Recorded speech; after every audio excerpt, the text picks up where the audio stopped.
talk to me.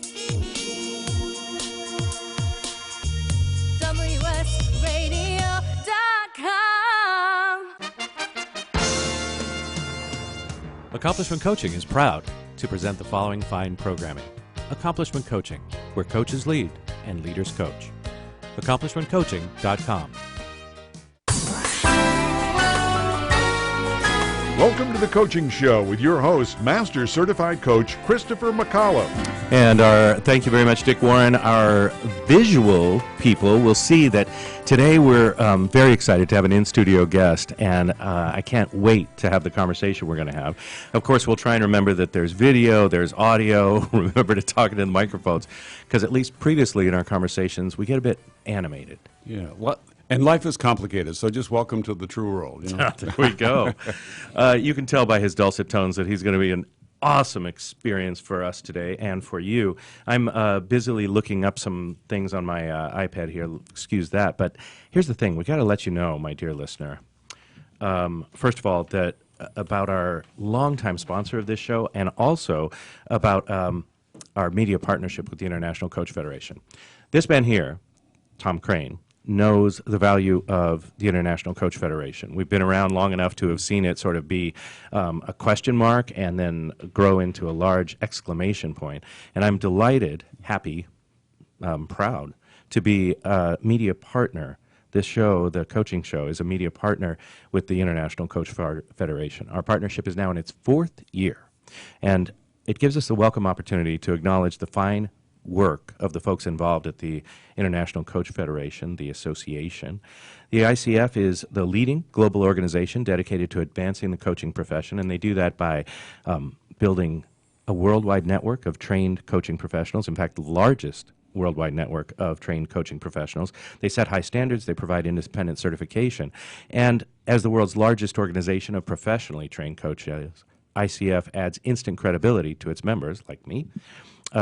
ICF is committed to connecting professional coaches with the tools and resources they need to succeed in their careers. And that's really important. I don't know about you, but there have been many times when I've been sort of at the last minute trying to find some ROI justification for a client to hire a coach or for an organization to go with coaching.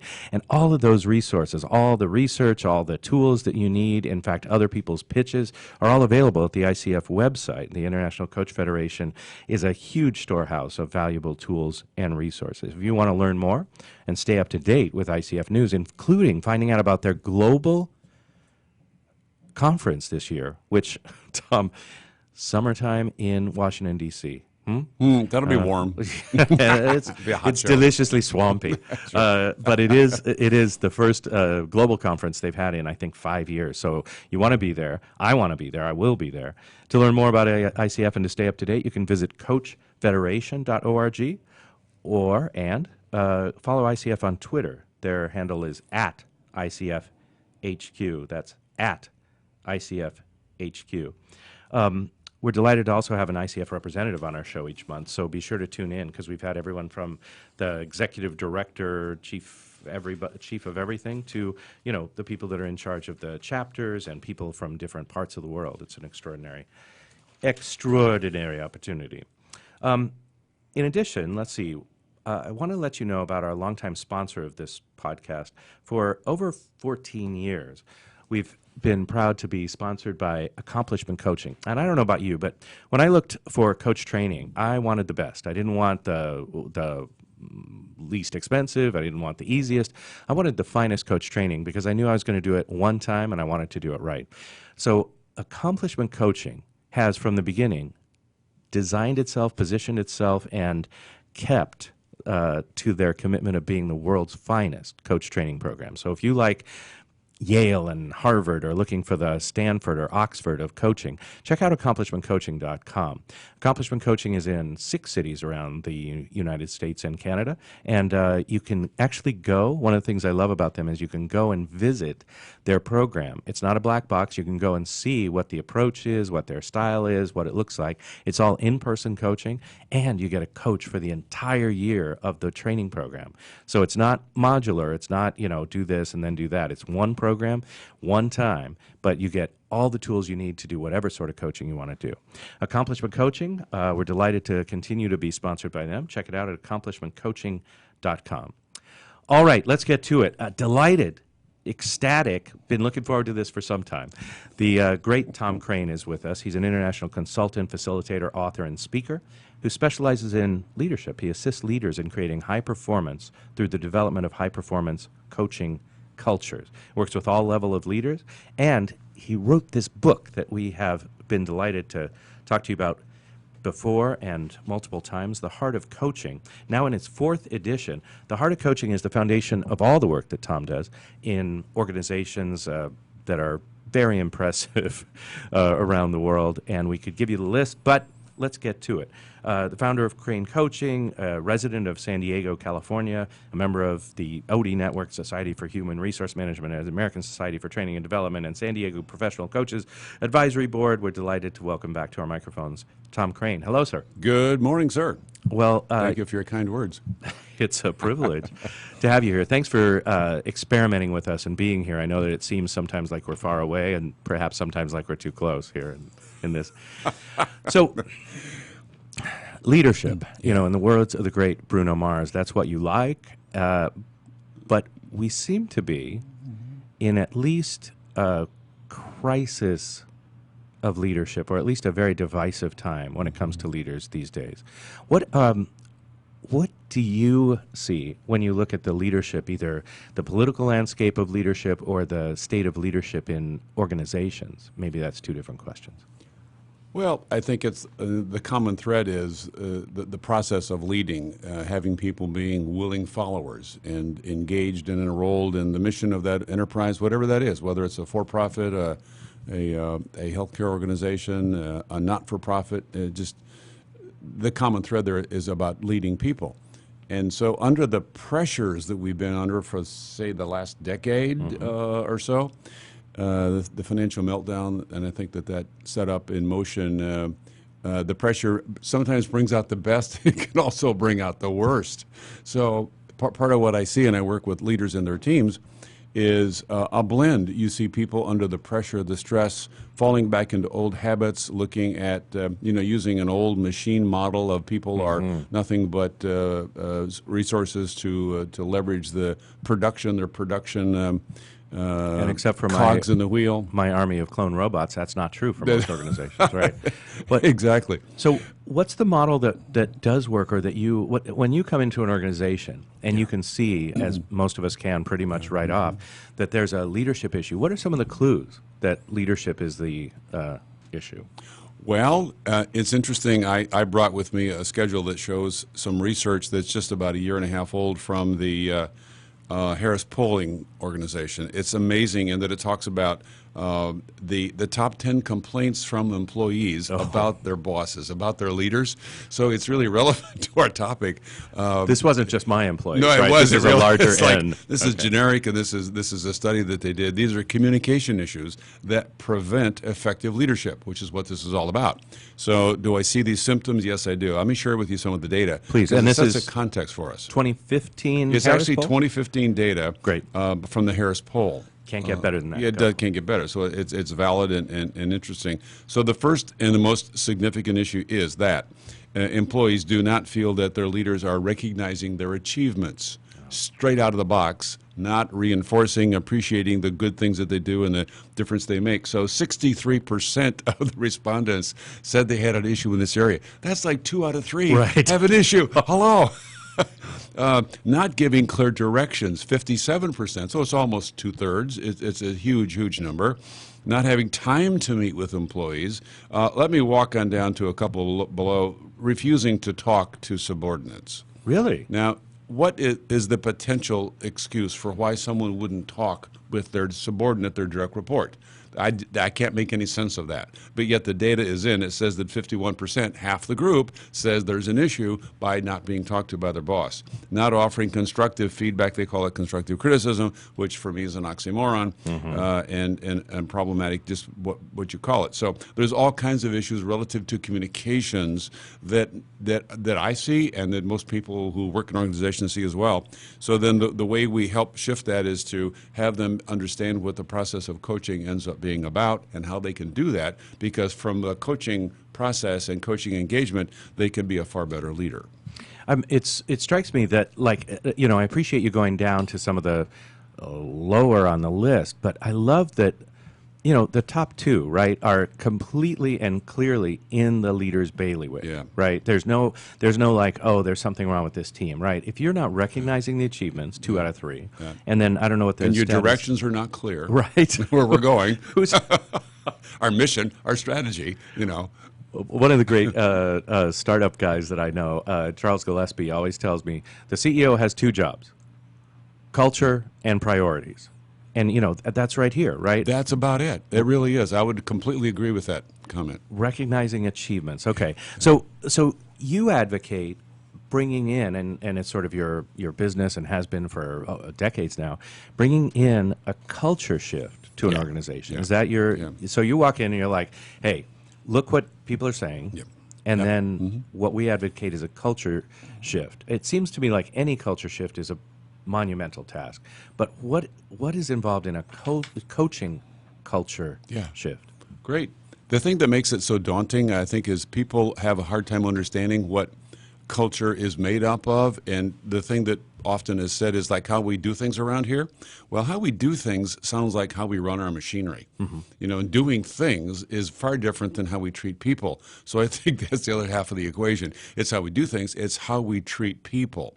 So we've got to be able to understand that. So a culture shift is maybe we need to start doing things better, be more efficient, be more productive, be more focused on our customer and their needs, and then treat people differently as partners, as collaborators, as confidants, as valued members of our association.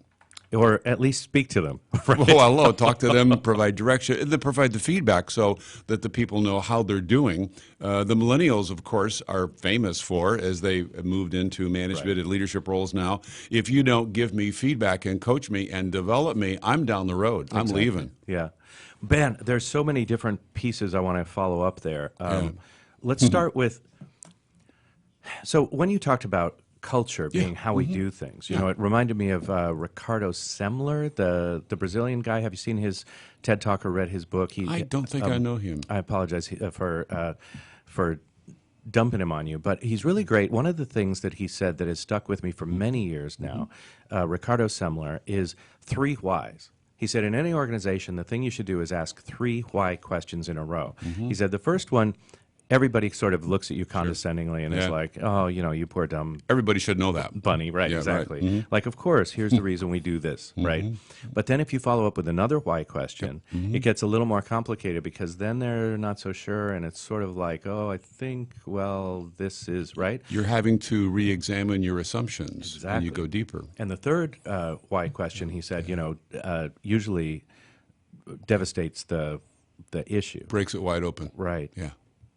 What's an example where you've gone in and had to sort of reveal to an organization or a leader that how they do things is actually the toxic component? Well, it's called feedback, right? So whether you've done a 360 or you've just talked with people or you've often found out from the next level down or even 2 levels down, what is the senior leadership, either the CEO, the president, the GM, the VP, whoever you're working with in this capacity, what is it that they're doing well and helps you? What is it that they're not doing well and hinders you or gets in your way or is problematic?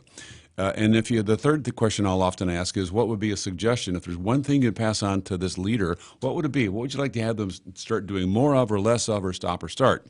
So that suggestion for going forward is a key piece of that.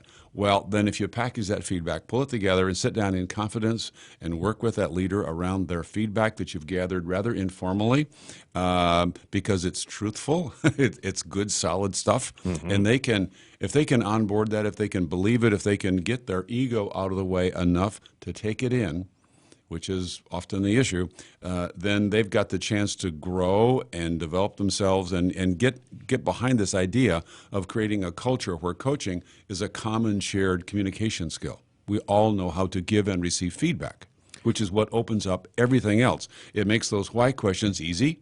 It has people become transparent. We're all working on ourselves to become a better leader. And if they don't model the way, which is where I think we can go in our conversation, if they're modeling that way clearly and being a coach practitioner is my phrase for that, then other people will be confused. The direction of our culture will not be clear. So in your model, which I love a good model, especially that's useful, this feedback loop is essential. Oh, yeah. I'm also hearing that when you talk about a coaching culture, you're not talking about what we most often think of, where we bring the expert coaches in to speak to the people. Absolutely no. Tell me what you mean by coaching But there's a place for that, Christopher, to have good. expert coaches, absolutely, coaching the leaders so that they have a chance to digest and then work with their feedback and make it actionable and do something about their feedback. That's what an executive coach does far better than anybody else. An internal coach doesn't have the oomph, the power, the position, the objectivity. So the idea is to be able to do that in a way that really helps that leader change their behavior. So the executive coaching, the professional coaching folks that do that are worth their weight in gold. Now, I know. And then the idea is to have them all learn how to give and receive feedback with one another so they can become coaches for the people they have the privilege of leading. That's got to be golden. I mean, to actually work with people about their ability to receive feedback. Yeah. I know that we've all got some story. I know that for me, you know, my famous story by now is I worked with this organization that I loved so much, and I loved their mission, and I always wanted to work with them, and then they contacted me out of the blue. It was awesome.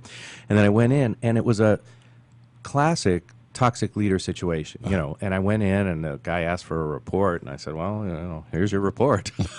Apparently, there's luck. one problem. Yeah.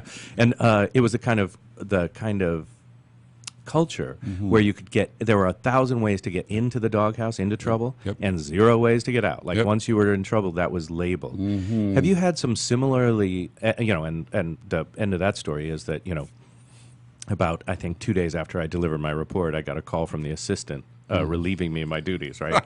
Like, thanks so much. Services are no longer required. Exactly. Right. What about you? Have you got some stories either similarly, like, you know, dead end stories, or maybe some triumph stories of toxic cultures that you were able to impact? Well, yeah, it's, you know, the Japanese have a saying, and by the way, I'm not here to diss leaders. I'm not here to criticize them, other than to say often, because of the dynamic and the power they have, the awesome power they have as a leader, it's incumbent upon them to be aware of that and to use that power judiciously. Let's not talk about current politics. I was going to say, you sure you don't want to diss a leader? Please, I'd just soon not go there. But the idea is that leaders, when they really get the power that they have, they cast a huge shadow. They cast light and they cast a shadow. So the idea is to grow and develop the light they can cast, as they are a positive reflector of all the good things where they're trying to get to that's positive, this desired future state, and then let go of the shadow, because we all have a psychological shadow, right? We all have things that we don't like about ourselves that we can project onto others, so there's a shadow at work as well. So to be aware of that shadow, often the feedback that they get is about their shadow. So how do we help them change gears? Well, the idea is to define what the new culture could be, the possibility going forward. Can I share with you how we work with defining that culture? Sure, of Which course. recontextualizes what they've been doing and gives them hope on how they can do things differently going forward. So your report, for example, in the situation I was talking about, wouldn't say, hey, buddy, there's one problem and it's you. You've got a different approach that keeps you employed and on the upward spiral, yeah? Because he or she, that leader you're talking about, is part of a system, and they have a huge impact on the system, but the culture is a system of relationships. And so how do we work on changing those? Well, you start at the top. So any effective, highly productive culture change effort is one that starts at the top. People will say start in the middle, start in the bottom. Yeah, you can start there, but it doesn't become as sustainable. It will never truly carry forward and be sustainable and become the new culture, the new norm, unless the top leadership embraces it and models it and walks that walk. So don't even bother. This is a valuable lesson for all of us, because many of us have been privileged to work with an organization where they say, we just want you to talk to the middle management. Come in and or train something. our managers, because Exactly. they need to be coaching. Exactly. Okay, well let's stop that conversation right there. So how are you doing at coaching? What is it you're effective at? Can you sit face to face, eyeball to eyeball, and share feedback around what's not working? Can you confront those things in a positive way so the person doesn't feel beat up or criticized? Can you say it in a way that they can hear it and it becomes actionable? That's the opportunity for a leader who has, they're smart people. They know where they're going. They're often the founder, the proprietor of the business. They've got executive talent in crazy amounts. But the idea is, how do they focus that when it comes to relating to people? And are they then also responsive to people so that they're not only able to give feedback, but they're able to receive feedback? So that coin, I've talked about coaching as a two-sided coin for years, Nice. Christopher. Here, that's for your pocket. This is a chip. It's a blue chip, right? So it says on one side coaching, the other side's coachability. Coaching and coachability are two sides of the same coin. I have myself on video and audio tape from 10 or 12 years ago. I've been saying that forever. I finally, a couple months ago, said, I need to go get the coin. That's brilliant. So here's the coin, and how you use it is this. You flip the coin, Okay. see what comes up. My mission today, in my case, is to do something around coaching. It's a daily mission. I've got to take some action that looks like me going and delivering feedback, asking questions, clarifying direction, right back to what we talked about, appreciating somebody, that, the top complaint. How can I acknowledge somebody's achievements? That's my mission there. If I flip it the next day and coachability, gosh darn it, that came up. That's right. I need to go solicit feedback and find out how I'm doing as a leader. How am I doing as a coach? Am I a collaborator? Are expectations clear? Is my feedback actually helpful? So there's a gazillion things to talk about, but then I'm asking questions. I'm gathering feedback, and it's brilliant. my daily task. So brilliant. Coaching on one side, coachability on the other. Yeah. I love that, and I love this notion, all grounded in the feedback loop. Oh, yeah. Give us a success story, and I want to get people to actually hear this in their lives. I think that as a model, we can get to it, but give us an example of a time that it worked and a time that it didn't work, Perfect. if you would. Well, without naming names, Although, an exemplary leader, so I'll start it that way, at a fairly large organization in the Midwest, caught the fever, got the idea that his job was to be, this was a man, so he became a coach. He created a coaching culture. They've been on a mission of creating a coaching culture for a few years. And of the 5 strategic objectives every year, Christopher, one of them is always continue to develop our coaching culture. Great. So they see that as a constant, and it's an undergirders or underpins. What's the word? It's the foundation for them doing the other 4 strategic objectives well, because they've got a culture that's nimble, that's open, that's compassionate, that is candid in the feedback that they give. So they know everything else will get better if they do that. He shows up coachable. We have people work for when we do our workshops. We have them create a coaching contract. Wow. Which is on a 3x5 card. It's laminated. It's got their logo on it, and it reminds them. They remind themselves, because they write it for themselves. These are the 2 or 3 coaching behaviors I am going to focus on going forward, and they carry that with them. It's in their organizer. It's in their shirt pocket. It's at their desk, so that they are constantly reminded of what their intention is in terms of their behavioral objective for the day. So they use that as a mantra. They use it as a guide. Well, this guy, Bill, shares his coaching contract when he opens meetings. Wow. And he's starting to have the rest of the team share their coaching contract, because he knows the power of intention. He knows the power of him and everybody using the process of giving and receiving feedback on a daily basis. Wow. So he is an excellent role model, and shows the way for others, because he's transparent. He's working on himself. He's able to do that. He's comfortable in his own skin, so he can say, hey, I'm working on being a better listener. I've had issues in the past. I sometimes shut down. I come up with the next answer before I don't really listen. I need help in this area, so know I'm working on my listening, and I want your ongoing feedback. Am I getting better? Am I staying the same, or am I getting worse? He asks for feedback. That's stunning. It is. Right? That's It like is. your golden moment. And I'm assuming that not every engagement, not every leader is quite that open. I'm challenged myself as I'm thinking about it. You know, I know what at least a couple of those behaviors would be that I need to take on as a leader in my organization, and I'm like, oh, you know, you had me until I had to tell people what those are. Well, yeah. See, that's the transparency, that's the openness, and without that level of being willing to share of yourself and who you are as a human being and the fact that you're fallible like everybody else, that's what makes you human. That's what makes me able to believe you. Because if you walk in with a suit, you never take your suit off. It's an ironclad suit, right? There's this role I play. There's this power and position that I'm in, and that's ego-driven. Right. And if I let that become absolutely the way I do things, the way I conduct myself, I'm not open, I'm not transparent, I'm not available, I'm not present with you. The human being Tom, the human being Christopher is not here with me. That's what's missing in most places because of the severe pressure we've been under. We pull back, we defend ourselves. Defense is an ego act, so we're defending ourselves rather than opening ourselves up to see what's next. Man, and that ties so beautifully with this coin that I'm fumbling with, you know, and the That's coachability yours to keep, by the part. way. Thank That you is so yours, much. you It's know. beautiful. Let's go back to the. Is there a story that's almost the opposite direction? Yeah. Classically, people have other people that act as consultants or coaches have run into this as well, which is, you know, come in and fix my people. Right. Because you know what, they don't know how to coach, and they don't really quite get this. So they need to strengthen their ability to give and receive feedback because this CEO is, you know, pounding the table, needing more and more and more, grow. Well. Halfway through an engagement, I got a comment from a senior executive at an organization where we're talking about the value of coaching and really focusing on ongoing implementation and how we continue to take it deeper and bring in the next level, and then hold up the mirror and look at how well he or she was doing at that moment.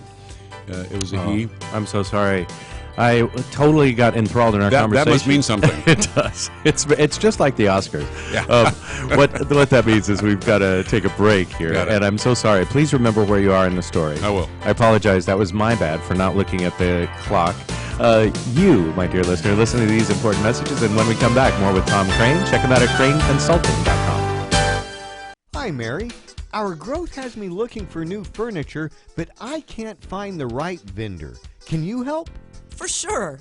Do you know a company that will give me a great value? For sure. Do you know a company that provides great selection? For sure.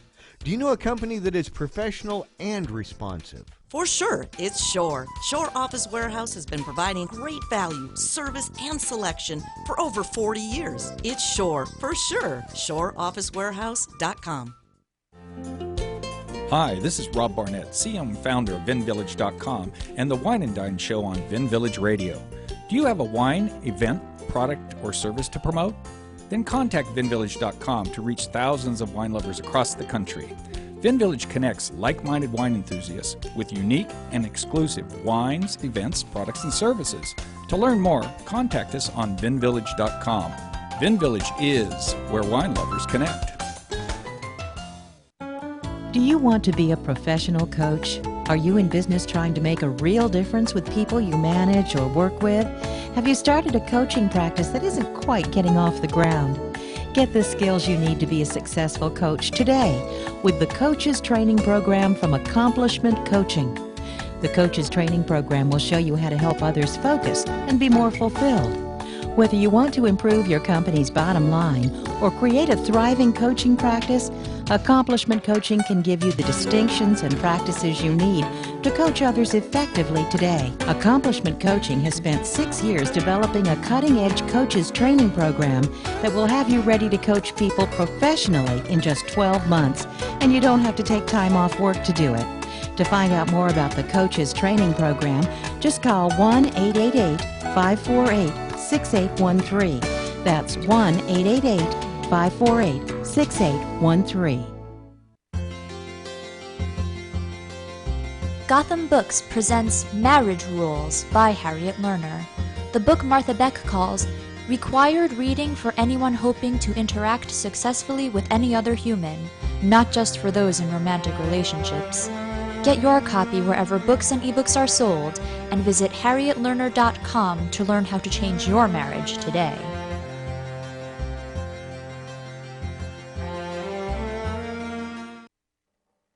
Talk to me. WSRadio.com.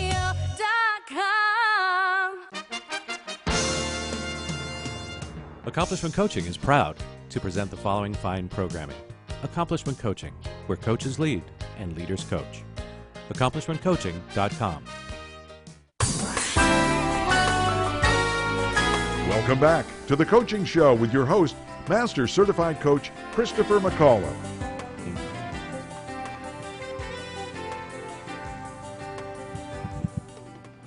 Hello.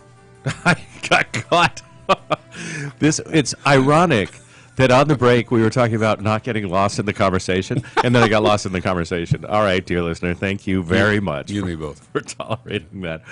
We're delighted to continue with Thomas Crane. He is the founder of Crane Consulting. You can find him on the web by going to Crane, C-R-A-N-E, like a crane, consulting.com. You also want to get immediately his book, The Heart of Coaching. You can get it at that website. You can get it wherever fine books are sold. Now in its fourth edition, right? Mm-hmm. If you want to test it out, you can download 3 chapters for free on his website. And of course, we're talking about his model, his transformational coaching model for going into organizations and dealing with everyone at the leadership level on down and creating feedback loops and a coaching culture, a real coaching culture, not just something that we say for the, for the little people, but something that starts at the top and impacts the top as well as it goes. We've talked about coaching and coachability. And I know that you've got a great model for leadership that we want to get to. Just before the break, we were talking about stories, right? Mm-hmm. Horror stories and everything. So I want to pick it up there. But I'm going to sort of lay out our conversation if you'll allow Sure, me. please. So the first is, let's hear that story because I want to hear about, I want people to get a real world experience of it doesn't always go great. Right. And what to look out for. I also want to suggest that a lot of what you're talking about sounds to my ear like emotional intelligence and training people there. And so I want to know how important that is and how you address that, especially in transforming a culture. And then I want to get to this leadership model. You good with that? Got it. You bet. All right, You man. bet. So we start with the story, the story. So we were with the people in the Midwest. And the second example that I started to talk about is where it didn't go quite so well. Right. It was not a failure, but it was disappointing for me, at least. One of the things we talk about is the shift from being the boss of people. Why? Because I said so. I'm the boss. If you don't do it, I'll find somebody else who will. Heavy-handed, top-down, autocratic command and control. Lots of ways to describe this old model of being the boss. Right. Well, it's about shifting to being a coach for people, a mindset of service and help, and how can I enliven you? How can I engage you? How can I have you use accountability in a positive way? Because it's a hugely motivating thing, if only we'll frame it and use it that way. Well, one of the things in this shift is moving from only looking at the numbers, the bottom line, just the result, that's all I really care about, into looking at both the process and the numbers. So process and results. Right. Well, then that's we'd advocate it's a more balanced, it's more effective, it's more productive, more healthy, etc. Well, then halfway through this engagement, the CEO said, well, Tom, you keep talking about coaching. And I'm going, yeah, that's why I'm here. It's right there on the book. And to paraphrase what he said next, it was something like, I didn't give a hoot about coaching. I'm looking at the bottom line. Mm-hmm. And I said, okay, I thought you were actually on board. As an example of somebody who really didn't quite get it. They did not understand that we're teaching process skills so that the objective we're trying to create is more understood, it's aligned, it's clear, the feedback on how we're doing is part of the conversation. Those are all process skills. And this senior executive just wasn't on board, and his makeup At the time, his emotional intelligence, Not right, so high. was a little low. I didn't measure it, don't know, but it was apparent to me that this leader was not really understanding that these process skills are exactly what brought him the results he was looking for. Yeah, so clear to an outsider, and Yeah. and yet it's our job. So I imagine that, like me, sometimes when it goes that way, you're sort of like, oh, if only. You shake your head and you say, what is it I didn't say? What is Right. it that I didn't help this person understand? So I'm looking for my accountability and all that. But it's interesting you should bring in emotional intelligence, EI. Obviously, Goldman, his book, and all the fine instruments out there that measure it are deeply connected to my ability to relate interpersonally with you. So I've broken all the EI stuff down into a 2x2 matrix, and we use it directly in our workshop. Every consultant and coach uses a 2x2 matrix. People. Well, you got we make our living on 2x2. Yeah, and then there's the swivel, the swirl, the cycle, and then sometimes a 2x2. Well, the 2x2 breaks it into what it does, it simplifies it. It brings it down into something that's concrete, Christopher, so you can actually understand it and then use it. So I'm the ready. subtitle on this coaching model actually is, it's a roadmap for emotionally intelligent collegial coaching conversations. Wow. Try So saying that 3 we've times fast. embedded, I probably can't, but the idea is to embed EI skills, my awareness of self, my awareness of others, my ability to maintain control, manage myself, and then influence you in a positive way. So that's the 2x2 matrix. So then it really makes it concrete and usable in terms of how you tap into and use EI with our Do you want some paper? with our 'Cause I'm- colleagues. Well, I'm all about this 2x2. Okay, all right, 2x2. The column is self. Self. One left-hand column is self. The right-hand column is other. Yes. And then the first row across would be awareness, and then the next level down, the second row is behavior.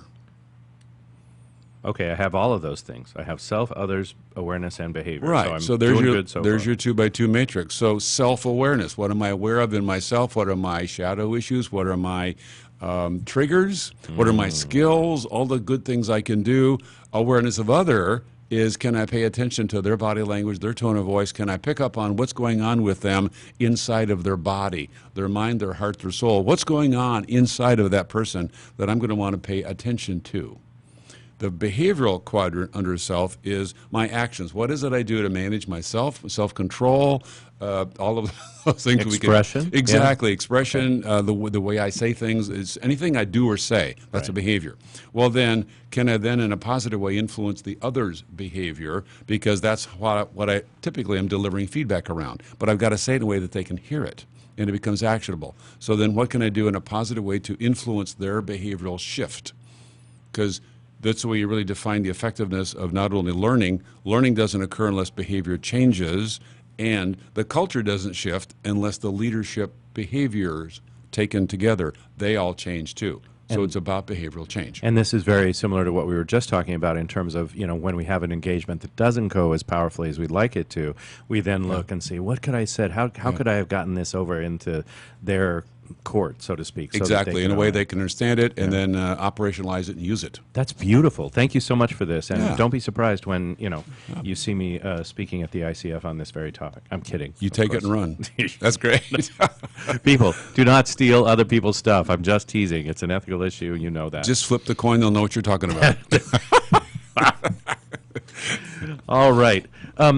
Okay, so now, people, if you've been sort of like vacuuming while you've been listening to this, or if you've been watching this while you're going through your Facebook feed, stop and look up, because we now have just a delicious morsel of a tool that Tom has created. Can I show this or what? Yeah, right.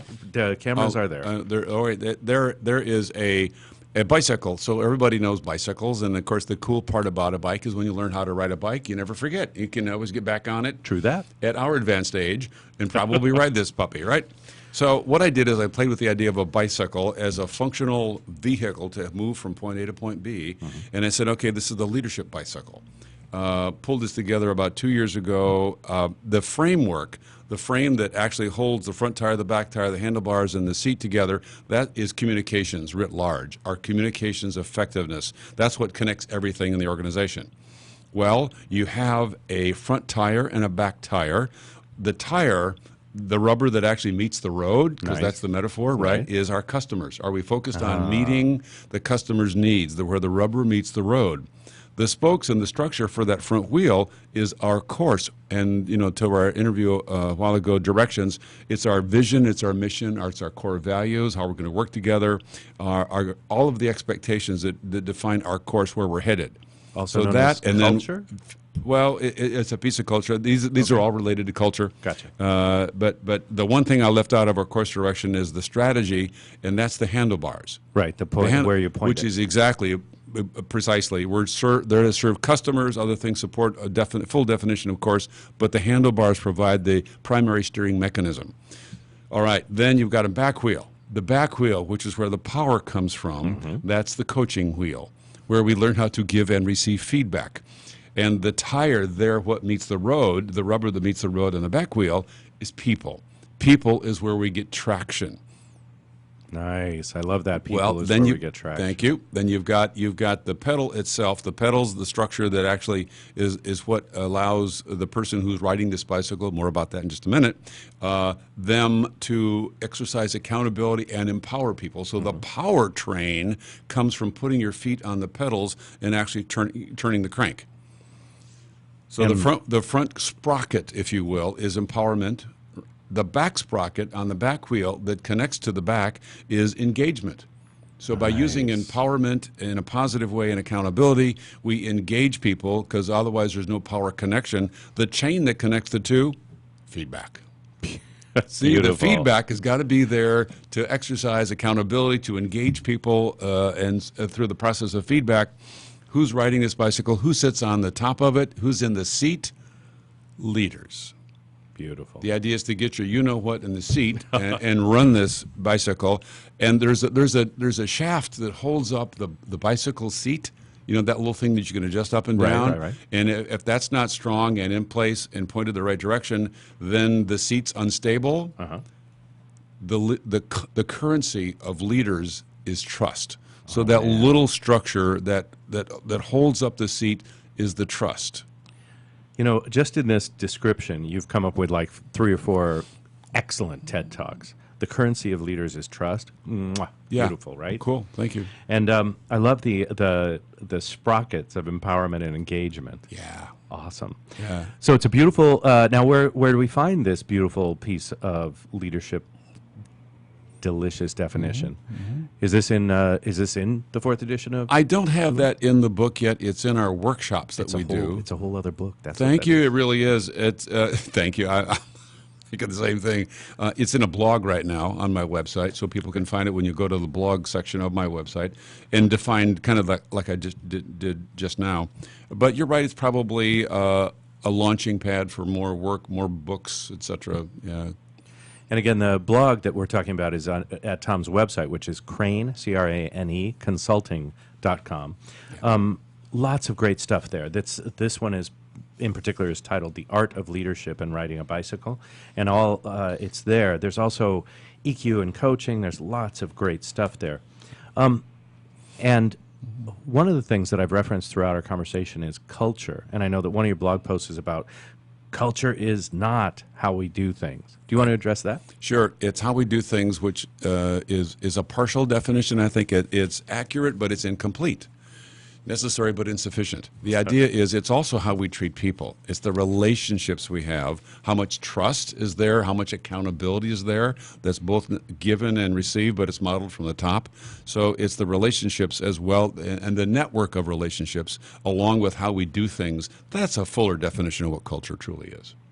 Well, we're in our last, I think, 7 minutes or something Okay. together. All right. I can't really tell time. It's a 7's a good number. tragedy.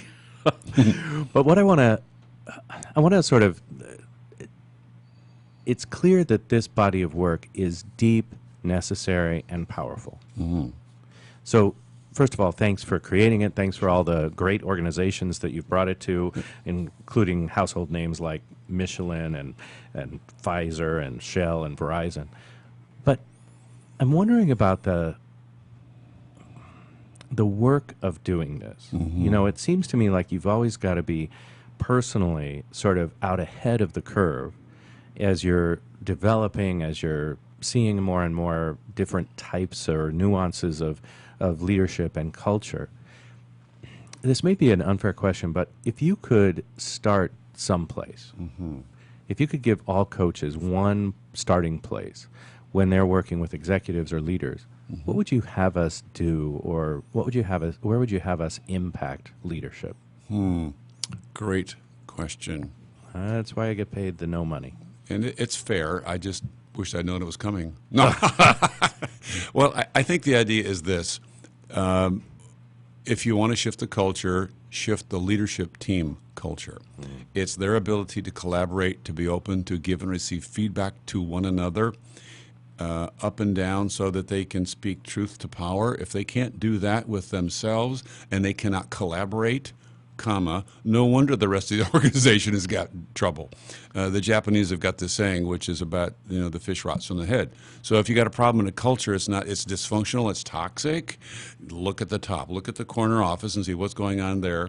And then, of course, it takes, as a coach, a tremendous amount of rapport and respect to be able to get in and deliver this kind of feedback, speak truth to power here for sure, and then have that feedback be understood in such a way as they choose to act on it. And when they can set a new tone, and that leadership team of the top 4, 6, 8 people, 10 maybe, can learn how to create a coaching culture right there, then they'll know how to do it every place else.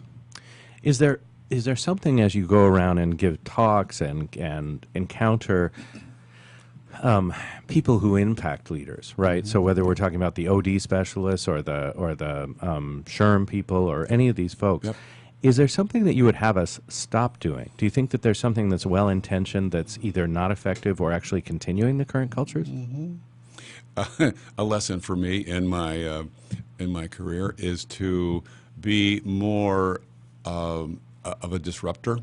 And to take that role on, a change agent, another way to say it that's more easier to hear, I guess. But truly, if you're going to change, you've got to disrupt the status quo.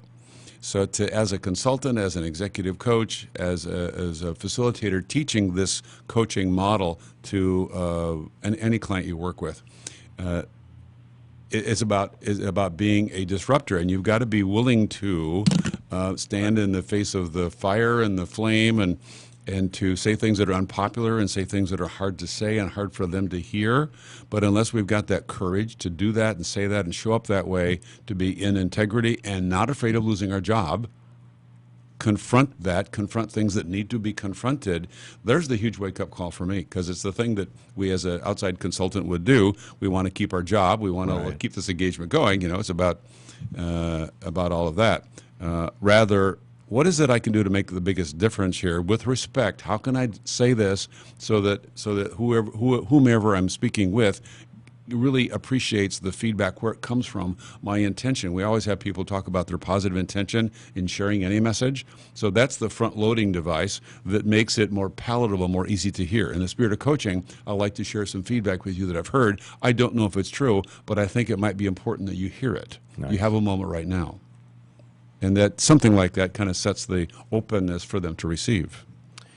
So be more confrontive. Take on the role, the role and the agent, the change agent role, and see yourself as a disruptor. Because truly, that's what you have to do to create change. I love it. And the fear of getting fired is way worse and way more powerful in terms of shutting down good coaching than actually getting fired. Right? We've all actually gotten fired, and we lived through it. I mean, most of us. Maybe not you, but I. No, I lived through some of those. Okay, good. Sure. Let's talk about the impact in your personal life. So this is a huge, it seems like true evangelism. Like you believe this stuff, you live this stuff, you're clear about it. I can ask you almost any question and you're right there with it. Has it impacted you personally? And are there downsides? Like, is it something you got to turn off before you go home? Honey, I have some coaching for you around our dinner. Or that's actually what I don't say. Yeah, clear. Because I learned years ago. I tried that. It's like, okay, sit down. I got some. I don't think so. No. What I've learned is to internalize this message even more. You want to learn something, go teach it, right? So what I've taken on as a 2017, probably going forward, goal for myself and my personal goal planning is to this year become totally coachable. move through all of my ego needs to look right and to be right and to want to argue and to try to prove that I've got a better answer with a client or my spouse or my children, who are all adult. But the idea is to become absolutely 100% totally coachable. That's my objective for the year. And I'm just having to keep breathing. I'm having to zip it when I want to say something. It's like, no, take a few minutes, reflect on that. How can I respond to that as opposed to react to that? So I'm working on that personally. Beautiful. Yeah, thanks for sharing that. I think that that's one of the things people can take away is to actually have an intentional goal, either by quarter, by 6 months, or by year for any leader. You know, one of the things that you believe, that I also believe, is that coaching is leadership, or at least is you know, they are synonymous. My phrase, coaching is applied leadership, taking what you know about leadership and show up as a coach. Yeah, thanks for that. And I've tried to explain it, you know, or share it in different ways about where coaching is leadership, is utilizing leadership skills, and leadership is utilizing coaching skills. I think that for me, the biggest challenge for this year is to actually live as a leader. You know, I was in the parking lot here and grumpy because somebody had left a bag of trash in one of the spots that I wanted to pull in, you know, so I got out of my car and, you know, sort of kicked that bag of trash out of my way. Right.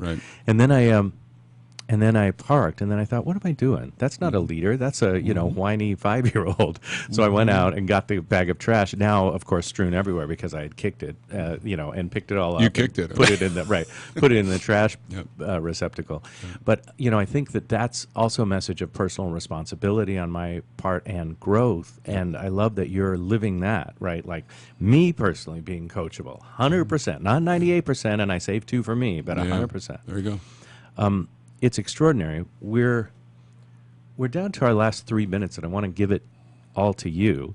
The question I have is, I'd love, as an experienced coach, as a man who's been living this for decades, as a man who's made a huge impact, what would you have 20 or 30,000 coaches know? What would you leave us with today? And anything that you've particularly learned in the last, you know, little bit here that you share with people who are trying to get to or aspire to be who you are? Thank you for that question and the opportunity. I think it comes to do with kicking the trash in the parking lot, actually, if I might. The way that shows up for me is driving my car. When I drive my car and somebody is following me too close, it upsets me. It's probably my ego. Maybe I'm trying to just protect myself. I don't know. Or they're driving too fast, or they whiz by, or they don't signal, they cut you off. I see what I call reckless driving, and that's my label for it. I see that, and that is a huge trigger for me. It's easy for me to get enraged at somebody, and I go to the thought, what in the heck are they doing? What is wrong with them? Obviously, they're irresponsible, they're reckless, they're a danger, etc. I judge them harshly. And then the reaction is to want to either give them a one-handed salute or to say something out the window, and that's the tendency that I'm working on bridling and saying, okay, interesting, that's me being judgmental. However, there's probably a lot going on with that person. I don't know. Maybe their wife is having a baby and they're trying to get to the hospital. Maybe they've got a pet in the back seat they're trying to take to a veterinarian. Maybe they've got some strategic objective in their job. They got a relationship that's melting down. They have all kinds of stuff going on in their lives, like I do, like you do, that I don't have a clue. So my job is to be kind. My job is to watch, observe, get myself out of the way, stop the judging, and go to, I wonder what's going on. So shifting from judgment to curiosity, and know that I don't know the answer, is the thing I work on as I drive. I don't have any clue what's going on and what's motivating that driver to do what they do. But I'm trying to let it not bother me. Not trying. I'm letting it not bother me. I'm breathing. I'm coming back to, I don't know what's going on with them. Let me get out of their way. They're obviously in a hurry. I love the integrity because, of course, this is your 2x2 matrix. So, yeah, any coach, any consultant's got to work on themselves. They've got to be able to do this because you go to your ground. I can't talk and preach to you and talk to you about this unless I can do it myself. So when I go to my ground and I'm more in integrity and I'm more congruent with my values, I'm going to show up more credible and be more present with you. Beautiful. It's a privilege to talk to you and to be with you. You have great personal charisma and magnetism. So if you see this guy speaking, go and be with him. You want to be. It's Tom Crane. You can find out more by going to craneconsulting.com. The book is The Heart of Coaching, now in its 4th edition. And listen, if you don't have this on your shelf, if you haven't dog-eared its pages as I have, you need to.